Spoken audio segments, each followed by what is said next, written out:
Hello, everyone, and welcome to our webinar today. The topic is going to be the next frontier in cloud cost optimization, FinOps, and beyond. I'm going to give everyone a couple more seconds to join our event today.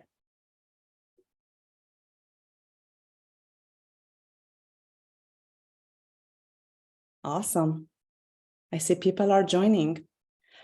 Okay, before we begin, let me quickly introduce myself. I'm Ghazaleh Davudzadeh, and I'm the marketing manager at FinOps, and I will be your host today, along with our expert panelists, our CEO, JT Giri, Tim Castle, VP of Product, and James Wilson, VP of Engineering, who will share their insight and experience with implementing the FinOps framework.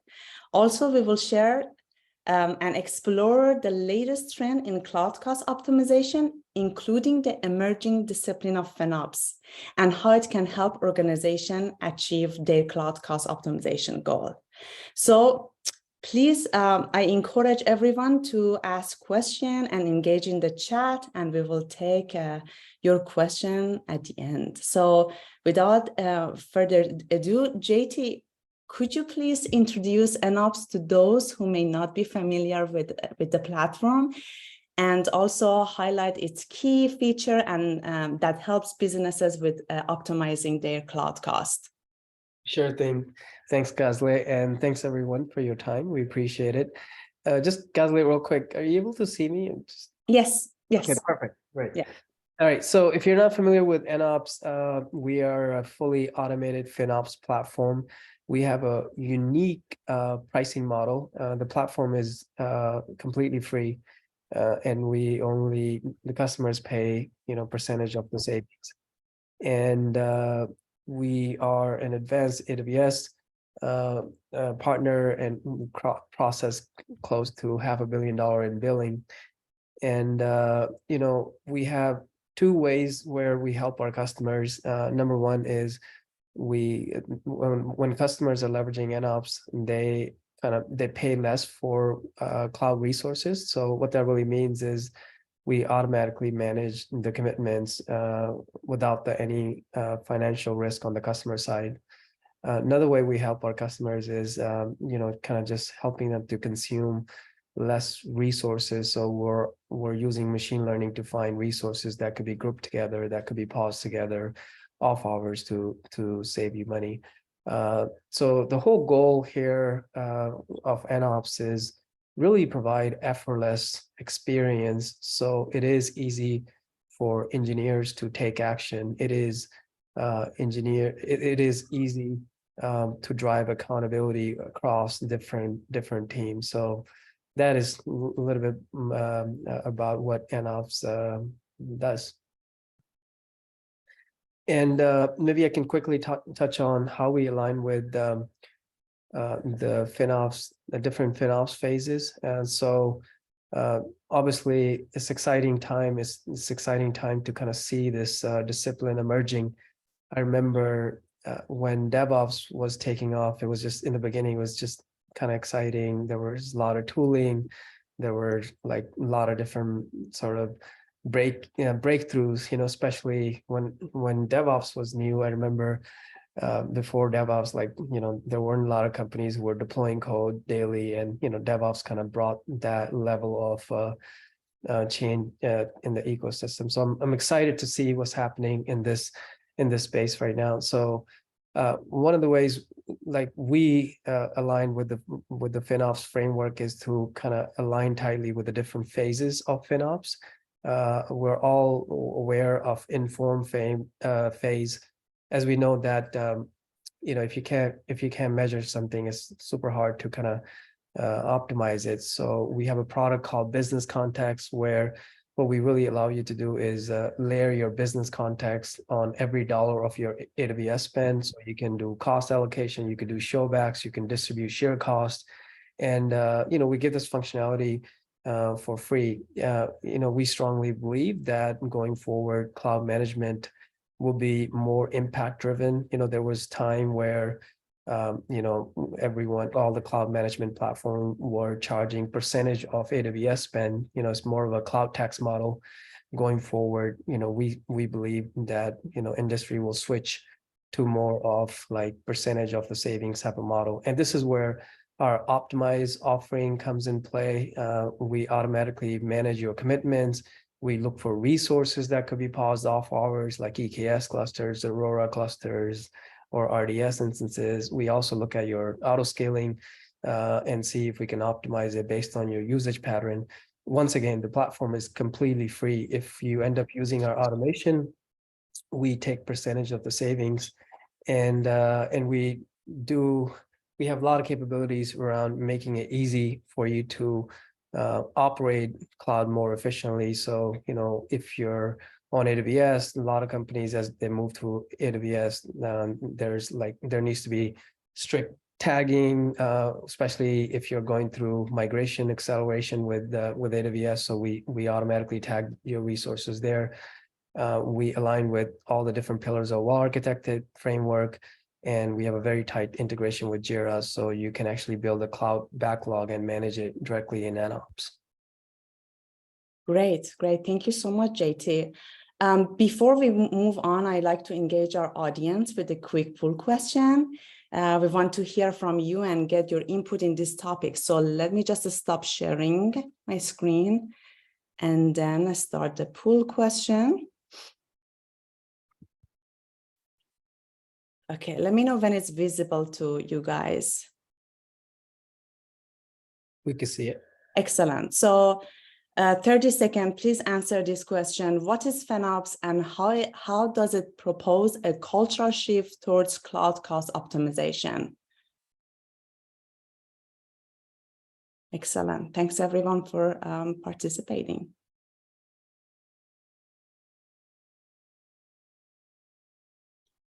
Great. I'm gonna end the poll. Fabulous. Let's see the result. Can you all see? It seems like mostly choose option B. So with that in mind, I like to ask Tim Castle, VP of Product, to explain or expand on this topic more. Hey, everyone. Thank you for such the exciting, the culture question. Yeah, so let me just it seems like most of the folks got that right. At the end of the day, it's getting everyone aligned across the different organizations, right? Anywhere from the executives, the product owners, finance, and then at the very end is engineering. And I think if you think about the old days, right? And I call it the power of the PO, right? The power of the PO is when we were building data centers back in the day, right? It's, you went through a whole financial, we did some negotiations, right? And you negotiate with vendors, and then you had a number of what you were actually going to buy, and that was a PO, and then you procured that stuff, right? So you knew exactly what you were going to get, and then you depreciated the stuff over a period of time, anywhere from 3 to 5 years, right? And so it was extremely consistent and very easy to be able to understand where your costs are when it came to infrastructure. Right, you would have some incremental stuff as you went through, but there was this huge planning cycle that allowed you to do that. Now you transition into the cloud, right, where anybody can go and spin up a resource and not be tied to some of these constraints, right? And so that's really what has brought challenges within the organization. It's so funny, guys. You guys can see it. All I see is this big picture of Gazelle, so it's hard for me to concentrate. This is on my screen. Same problem. That's the same. Now I see JT. Yeah. I'll keep interrupting you. I'm just kidding. Yeah, exactly. And so anybody can go off there and do that and spend a significant amount of money out there and be able to really and it's variable, right? I mean, what I love about the cloud, right? So my background used to be, building bigger data centers and at PayPal prior to the cloud before moving to Workday. But the power of it is being able to take advantage. Don't be afraid of the variable model, but the advantage of the variable model, right? If you were ever on a call, you would hear me talk about how we used to focus and build infrastructure for 1 hour out of the entire year to ensure we had enough capacity. And we basically built it out for 364 days to make sure that we actually could do that 1 hour. And now with the cloud, I can actually just spin that up when I actually need it. And it's an extremely powerful model to be able to really drive and control your cost, right? Versus just always being fixed. It's a lot of things are unused and stuff like that. So, and that's where FinOps kind of got born, is how do we handle all that, right? And it's a culture, right? And so what's so great about culture is, as everyone on this call knows, culture is so easy to fix, right? It's one of the most challenging things out there, right? And so here at FinOps, we're looking to tackle this, right? So we, one of the bigger challenges right now is we can come up with a bunch of tools, we can show back the crap out of everything, we can come up with great reports, we can do all that, right? We can hold, make everything down to it. But if we can't actually get the people who's doing the actual provisioning, which is really down into the engineers, it really isn't going to help much, right? And so we're, going after how do you get engineers to do something, right? To impact those things. And I'm going to let, I know James is, we have our engineer on the phone, on the call, and the challenges associated to that. And I know he's going to speak a lot about that, but that's what we're trying to do. We want to attack that. And it's not just, let's create a whole bunch of JIRA tickets and, and all that kind of stuff. We believe that it's got to be, everything needs to be automated and easy for them to consume, to be able to take that actions. And we know it's an extremely difficult problem to solve, but that's what we're focused on doing here. I will pause. Thank you, Tim. Actually, this is great, because as we dive into the topic of cloud cost optimization, many FinOps practitioners are encountering difficulty in getting engineering to act on their cost optimization recommendations. So, James, I like to explore some of the reasoning why engineering maybe hesitate to take action and discuss potential solution to overcome this challenge. But before you start, I would like to take another full question to engage our audience. So let's do it.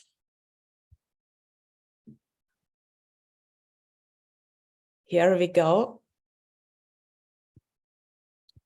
Which of the following is the most significant challenge that engineering face when managing cloud costs, and how can the FinOps framework help address it? So, couple more seconds.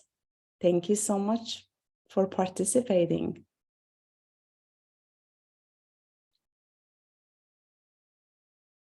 Awesome. Let's see the result. Oh, we're getting different answers here. Awesome. James, what do you think? Yeah, pretty evenly distributed, and it's surprising to me. I think that the pain points are probably context, they're probably contextual to what your experience is and what challenges you have faced. I tend to think it's all of the above. And, I think that one thing that we've learned is that the flexibility and a number of available services in the public cloud have really helped engineering teams to exponentially increase the rate and pace of innovation, right? We're really good at spinning things up and at architecting them to be highly available and building cool things really quickly. The bigger challenge comes to actually take advantage of that consumption-based nature that the public cloud really promised us, and why finance teams decided to adopt public cloud technologies instead of investing in traditional data centers. You know, at their core, engineers like to solve problems. So I think that the answer is not that the engineers don't want to take action. I think there's some key points. Number one, we measure engineering success in terms of nines. We engineer things for 5 nines, and we reward engineers when there's great uptime and the performance of the application is good. And there's a lot of pain if we're not delivering value to the customers. But FinOps and cost optimization are often punitive. We're driving in the rearview mirror, and we don't realize there's a problem until the bill is arrived, and someone in the finance team comes back and says, hey, why was there a raise here or rise there? And so engineers are oftentimes removed from the concept of unit economics and how much it actually costs them to deliver the features that they work on. Cloud billing is complex. You know, oftentimes it makes sense to take one action. I might want to right size an instance or go to a more economical option. But savings plans and RIs are applied at an organization level. So the impact of one team's action might have an unintended consequence of actually costing money in another place in the balance sheet. And also engineers, because of the sort of the disconnect between what does it cost to run my piece of this shared service. I mean, cost allocation in a shared environment is one of the toughest problems to solve. And it's a global problem, right? So unless there's a global mandate from the executive level to the finance team, for every team to work together to build a true model and a true cost for what it costs to deliver a specific service. And engineers might not know what action to take. And then they understand where there's inefficiency in code, but that might not be the biggest win for cost. And so all of these things are kind of why I think FinOps is just exploding as a discipline that we're talking about. I mean, you know, as JT said, 8, 9, 10 years ago, the DevOps came onto the scene, and over time it evolved from DevOps to DevSecOps. And I like to think it's really DevSec FinOps at this point, because those people who are actually provisioning the resources and building the services have to have accountability and be part of the global process. And you have to meet them where they're working. And we're going to talk about that in a little bit, because that's the crux of it. Is if you properly incentivize engineers, if you make it a global priority to attack this problem together, and if you have the right tools that connect finance, the public cloud, incredibly complex billing, you know, all of those things, and the engineering teams, so that they can work together and actually drive to metrics and KPIs and see what's going on in real time. And then you deliver tools that integrate with the best frameworks and tools that engineers are using today, so that they can automate this stuff. Engineers will embrace it, and you know, cloud optimization will turn from a chore into something that they will love to do. I mean, It'll just be a part of them, right? Yeah. Right. It'll just be a part of them. You forgot to talk about, you know, how people like myself just drive you for revenue features, right? So, Right. you know, as I like to say, is I want the engineers focused on revenue generating features. Right. And But so, all you know, of it's got to be kind that of aligned. And if you can make this, like I said, is automated, easiest to consume, and you're taking all those inputs, this is something that can be tackled. I like to use is like, you know, I was like, does anyone, you know, my famous question is, does anyone know how many pricing options there are in EC2 and one region? right? And all the different instances. There's 633 as of last count about 3 or 4 days ago. And there's 471,000 pricing options for those in just US East 1, right? And so you times that by 23 and all these different levers, right? It's really difficult problem, right? And so, it is. It's increasingly becoming a big data problem too. It's a huge data problem, right? You and I know that some of the queries that we have to do to actually drive insights in real time, that there's 4 billion rows of data that we have to parse through in a single query just to find the answer to one optimization question. Yeah. And also to add on to that, I think the experience needs to be effortless for engineers to take action, because to provision resources, the experience is effortless, right? Like, just, you don't need to know pricing plans. You can just literally with one line of code or with one click, you can click of a button, right? I think, everyone building in the space, like, we have to match that experience. If the experience of optimizing and managing cloud spend is not as simple as that, then yeah, this is going to be difficult. It's going to be difficult for engineers to take action. So, this is an area where we spend a lot of our effort on how do we make it easy, for engineers to take action. Right. And you'll hear me say a lot is if they have to do a lot, like engineers, right? And we talk infrastructure a lot. But it's a combination, right? It's like people, guys. I mean, if you don't know company P&Ls, it's people time that actually is your number one cost, right? And so when you make it easy, when you make this automated, when you make it easy to consume, you're actually saving more on the people side that can then focus on things that I want to focus on, which is revenue generating features, right? So that's all part of this problem, right? That we're out there trying to solve, and we know it's extremely difficult, but it is. We feel there's no one out there really tackling this, and that's what we're focusing on. And in my career, it's been a constant calculus, right? Engineering, okay, we'll look at a problem, and even building out a data platform. There's a stack, and we look at it and we say, we can run this ourselves, we can build it, we can run it, we can operate it. And you have to ask yourself, what's the overhead of maintaining that code? What's the operational overhead of staffing people to monitor it and scale it and do all of those things?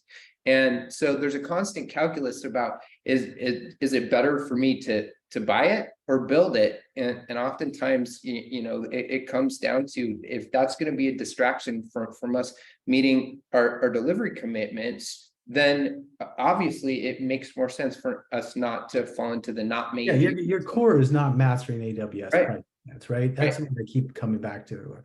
It's like your core is building what your company does, right? And so, if you're out there, like I said, as engineers, we know I can build that, right? Well, at the end of the day is you're taking your eye off the ball of what you should be building, right? Or, like I said, your competitors will, right? And so that's where we're trying to help, right? Yeah. Isn't it interesting that there seems to be more of an aversion when it comes to cost savings time, rather than a forward thinking of the cost benefit or the coefficient of putting an engineer on trying to spend weeks trying to optimize an environment that a tool could do in a day, right? This is great discussion so far. Thank you so much, everyone. I would like to ask another pull question. I promise this is going to be the last one, okay? So this is related to emerging trend in cloud cost optimization. So let's take a quick look. Here we go. Oh, it seems like there is technical difficulty. It doesn't show on, is it show on your end? Well, let me try now. Launch, let's do it. Here we go.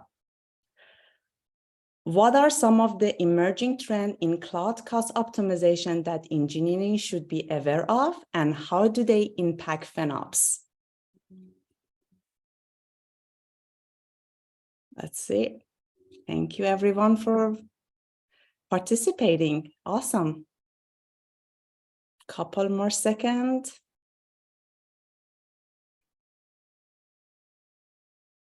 Let's see the result.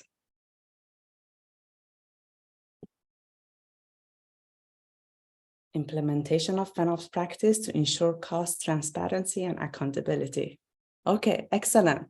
So JT, I'd like to ask you to discuss this question further. Yeah. So, as I mentioned earlier, I really think we're like in very early days of FinOps. When DevOps DevOps movement started like 10 years ago, we literally didn't have like mature tooling at that point. Like there are a lot of good innovation came out of that movement, like GitLab, Jenkins.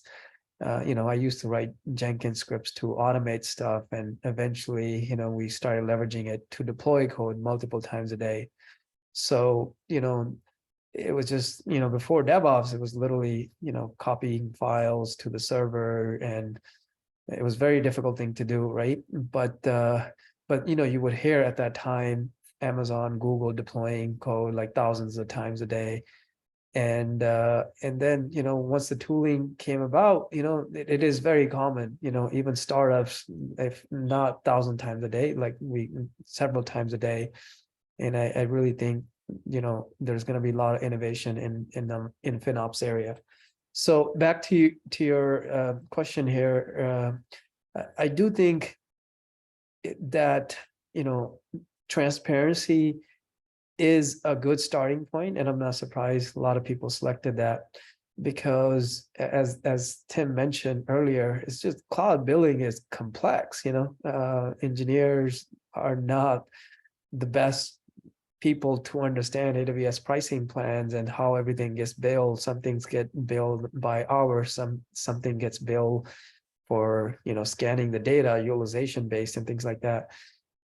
So it's just incredibly tough. It's a moving target, and then for most of the organizations, especially when they start with FinOps, that is the starting point.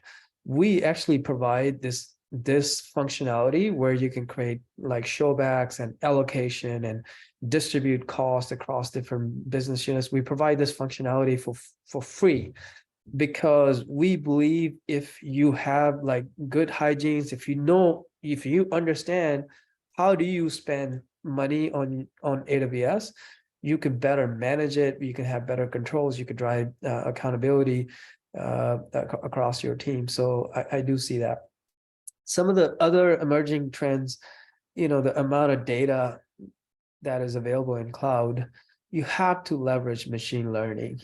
James mentioned like, sometimes we're like scanning through 4 billion rows to actually analyze something or find the answer. So we have to, leverage ML, and this is an area where we invest a lot of time to kind of find resources that could be paused. And also every hour we're looking at what should be your commitments, so we're like optimizing your RIs like near real-time basis, and it's tough to do manually. It's just it's not an easy exercise. Or even as like as I like to say, the part-time job, right? You hear a lot of companies out there, and they, like I said, it's that traditional model, right? Of, I might do it on a monthly basis or a quarterly basis or some sort of thing, and I'll make these decisions. What I love about the cloud, it's this living, breathing organism, right? It's a different game, right? And if you're really good at this, you're matching your supply and demand, right? And that, so it's got to be always checking, always doing, and stuff like that. And so from the emerging trends, right? So we talk about visibility. Visibility is, you'll hear me say, you can't solve what you can't see, right? definitely an important first step, and I kind of think of that as there's a lot of products in that sort of that 1.0 of FinOps is like I said, I think JT mentioned a lot of the I call them the cloud tax guys, but it's as this trends up further, right? I mean, we've seen the impact that, I was just reading an article this morning about how Elon Musk is wants to pause all this AI stuff until there's some sort of standard out there, right? I mean, that to me is where things are heading, right? And it's just where it's actually going to be doing a lot of this for you versus you guys, going through these mental exercises of, being able to, figure out which things it's on. It's just going to happen for you. But here's the key point. Sounds all great in theory, right? What you also need to be able to tackle, especially from an engineering and availability standpoint, is all that stuff cannot impact what your site's there to do. Make money, support, or if you're in retail or something like IT groups that need to support those things, right? The availability play has to be the most important thing. And so you have to be able to manage that cost without actually impacting that with automation. And so, to me, that's where things will be heading. There's companies out there like itself, we're doing certain things in that particular space. Our whole concept of what we believe in, like you hear me say, from the front desk to the CEO, all we do is focusing on how we can figure out automation to help you save money, time and money, right? To allow you to focus on that. So it's just, without the machine learning, without the AI, it's going to be a challenge. It's a challenge. It's just a simple challenge, right? And that's what we're trying to solve. And there's, some exciting tools that are emerging right now. So I think on the leading edge of tools today, price is an optimal price is starting to be taken into account in scaling algorithms. You look at what Carpenter and Vertical Pod Autoscaler are doing out there today, and they're starting to make those sorts of decisions at runtime when I start ramping up. But where this is going is that, again, that it's very myopic to think that I can make that decision in a vacuum. And so the exciting things, things that are brewing in the lab is really that you have to instantaneously analyze what's going on across your entire cloud infrastructure to make a decision at any point in a scaling algorithm. And the other area where you see a lot of advancement is reevaluation, right? Like we can make a great perfect decision to put your Kubernetes node onto the optimal instance type or on spot at any given moment. But if you don't go back and reevaluate the way that your landscape has changed in 20 minutes, then you're no longer in an optimal situation. You can put money here on your burn down, on your RI. There's a lot in play. And so I think that's really what it's about. And I think if you apply at the organization level, what an organization should do for FinOps, it's about optimally using every resource that you have either committed to or that you have available to you. It's the same thing for AWS. That's why Spot exists, right? So if we're maximizing usage of available AWS resources, then we get a better price for that thing, right? And so it's very symbiotic. If we work that way, the public cloud will become more and more and more efficient, and that's where you need to have ML and an intelligent decision making that's built all the way down into the lowest level of the way that you scale out here. Yeah, we use that example, right? It's like, maybe me as an engineer, I'm out there and I'm, I figured out how to use Spot, right? So I go off there and I figure out how to do that, but I didn't realize that I had a whole bunch of savings plans or RIs that were backing that on demand. And so what you end up doing is you actually increase your costs, right? And so you moved into something that you think was a lower cost thing, and it is, but at the end of the day, you didn't take into account the other things that you didn't even know maybe were even out there because it may be centralized managed, which we hope people are doing. And so when, when James and I are in heads down on doing right now is all about maximum, basically when we make that decision for it is we've taken all that into account. And oh, by the way, that changes every hour. Right. Yeah. These type of decisions. I've heard you say this, Tim, like anytime you make commitments with AWS, you're committing to yesterday's tech. And Yesterday's tech. Yeah. Right. I see this all the time, like customers make commitments and they literally don't want to, move to latest and greatest because they're like, we already have these commitments, that's not how cloud is intended to be. You should be able to innovate. There's a question in Q&A from someone like optimization should be part of the life cycle. It should be real time. Your workload changes. Like it should be, you have to leverage machine learning. You have to adopt like every single hour because a lot could change every single hour. And I don't know if humans are the right people to do that. It should be, leveraging ML and constantly. Right, and we don't want to. We want them to focus on what the core is, right? The core is what your company does, right? And like I said, is if we can take some of that away and be able to, when you're making those decisions and ensure that those decisions are the right decisions that don't impact the overall cost, that's what we're out there for. Yeah, I'm a big fan as like, these RIs or even savings plans, right? It's like they sound so great. However, they just are, lock you into either a type or a family, or they'll lock you into a spend category, right? And so you want to have this flexibility to be able to move, like I said, it's what's the cheapest option? If people ask me, what's the cheapest option? Is not running something where you don't have to run it, right? That's the cheapest option, right? And so being able to take all this into account and make sure you're running it optimal. Right. And engineers will give up control when they believe in the technology and the data. And infrastructure as code, we've very much gotten the habit of everything needs to have a change set, and an engineer needs to spend time sizing. How much memory do I need? How much CPU do I need? And newer technologies are showing us that if engineers don't have to think as much about those decisions, then they will offload it to a tool that does it better than they do. It slows the process and it's more efficient, and then they can focus on solving higher value problems.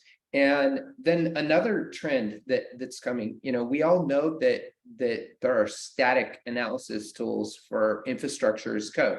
I can go and look for gotchas in the way you configured your Terraform code, but for that to truly become dynamic, right? Like I didn't do anything, a change set just appears, right? It's not analyzing my code, it's analyzing my resource and tracing it all the way back to the source of that problem. That's where we should be having conversations about, an engineer spending time on a change set for making a decision about, do I go from GP2 EBS to GP3, right? Why does an engineer want to think about that when all they care about is what's the performance of the storage? Does it have enough IO? Let something else make that analysis for you. Right. I hate to interrupt you guys, but we have a lot of questions. I want to leave some rooms for answering some of these questions if you don't mind. I'm sorry, James and I will talk forever. I know. Okay. Here, one question. How can organization ensure that their FinOps practices are sustainable and continuously optimized over time? Who would like to answer this question? Well, I mean, I think that it's built into the FinOps journey, right? I mean, if you read the FinOps foundational text, if you get FinOps certified, they're going to tell you to crawl, walk, and run, right? So, I mean, the first thing that you have to do is get a handle on it. You have to understand where your cloud dollars are going. And you have to start budgeting based on where you're at today. I think the biggest thing is to build KPIs and to gamify it so that there's micro accountability to the engineer or the squad level that they're accountable for their piece of the pie. Excellent. So next question, is FinOps part of DevOps? Also, does it matter for a smaller startup with 20K AWS spend? Who wants- Go Yeah. ahead. I mean, it's just it's solving a different problem, but in a way, it's maybe a good old problem. Just different teams talking to each other and collaborating, working together. Right now, the way we run cloud is maybe there's no sort of collaboration between finance and engineering and other teams. So that is the promise of FinOps, where everyone is working towards. And you have 100% of your costs allocated, where you're investing on your cloud bill. I strongly believe that you should not look at your AWS bill as AWS bill. It's just you should layer your business context. Yeah. You're really making investments, and you should have understanding on where are you making investments and how does that help your business. So it solves the same problem. Before it used to be that in DevOps, developers will send over the code to system admins, and they have to figure out how to deploy it. And they didn't. That was the handover. But it came to a point where DevOps and engineers started working together, and that is the holy grail here as well, where everyone is working together on optimizing and maximizing the cloud savings. Yeah, and then on these, like a smaller bill, like I think like 20K and stuff like that, that's a great question, to be honest with you, right? So what everything that JT just spoke about to me is still valid. It's your investment. It doesn't matter if it's 20 or 20 million, right? There is a certain amount of context that you should be able to track that investment. So visibility is key. What I like to tell folks is when it comes to optimization, if you decide that you're trying to do it yourself, right? It's just, you got to take into account when your spend is at a certain level, right? The amount of money, amount of time and effort, right? The cost. I always say you don't want to go chase $1,000 worth of savings with $20,000 worth of people, right? And so it's sort of, there's some balance there. And I think that the low, at that spend it's a great opportunity to start taking full advantage, especially if you're small in a smaller organization, it's easier to get the culture, to get those more of the automated ways in earlier than it is when you're a larger organization and many different teams. Changing that culture, culture is hard, right? And so it's a difficult thing. So even when you're smaller, it's best to start as soon as you can. You don't have to do all the bells and whistles, right? But at the end of the day, it helps build a culture that as you grow and as you become bigger, it will be already embedded in what that company's culture already is, right? It's easier to build a culture than to change a culture, right? I mean, it's just that human nature, right? But it can be done. It's just harder. Thank you, everyone. I would like to end this webinar on time. So I apologize in advance for the people that we couldn't answer their question, but definitely we understand you just send them to jt@inops.io. Yeah, we encourage you to reach out to our team. So. Yeah, I was thinking there's very good questions here. Maybe we could just publish a blog post answering those. Absolutely. There are some cool questions in here, by the way. There's one I really want to answer. So we'll make a blog out of that. We'll make a blog out of it. Thank you again. We really appreciate your time here. We appreciate your feedback on the webinar experience. So After this, you are going to receive the post-webinar survey. We take this very seriously. Your feedback is very valuable to us. So please take that time and give us your feedback. I appreciate your time. And thank you so much, gentlemen. Great webinar. Thank you. You guys.